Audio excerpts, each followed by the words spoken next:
ni thoko-inĩ nene ya Kongowea mũciĩ-inĩ mũnene wa Mombatha, kuria onjoria aingĩ mekinyĩtie kurehe indo itiganĩte cia mũgũnda o metereire gũcererwo nĩ agũri.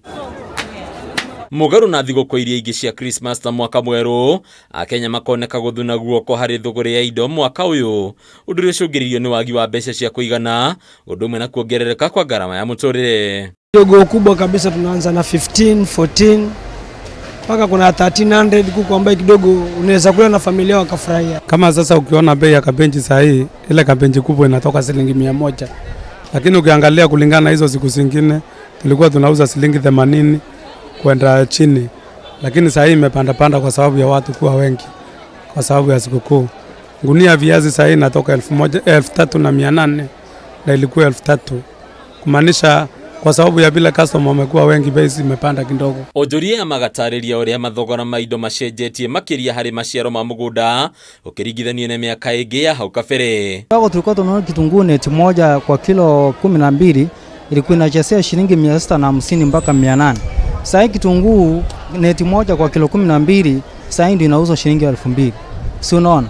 Sasa hata kama ni yule mwenye kuchukua, mwenye alikuwa na uwezo wa kununua neti moja, sasa anaweza nunua hata nusu neti ama robo ama sengine. Kuna mwenye sometimes hata anaweza uza kama hakuna kitunguu. Haya, tomato nayo ndio hiyo, bia imepanda bei. Nasema kwa serikali at least ipunguze economy ndio kila mtu aweze kufikia. Ona thoko ya nguo na iratu ikahutio na njĩra nene, kuria mathogora macio mongererekete magicũngĩrĩria agũri kũnyihia ũgũri wacio. Wewe tumekuja kununua ma t-shirt yao, ma jeans, shorts, lakini tumepata. Hatujapata kwa bei nafuu, but tumenunua tu. Tofauti iko juu sana.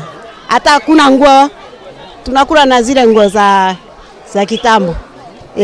Lakini twashukuru. Kumtumainia tu Mungu, tupendane, mwenye ako na chakula apatie mwenzake, tusaidiane hivyo.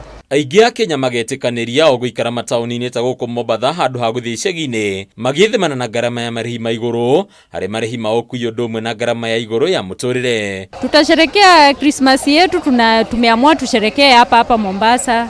Hatuja travel kwenda nyumbani kwa sababu ya mapato hayako sawasawa. Njoo tumeona shule zikifunguliwa, tunadaiwa kulipa school fees, tunadaiwa mambo mingi, so tukaamua tu tusherekee hapa. Hadunia Kameme TV, Letorako ni Bataro wa Mwangi.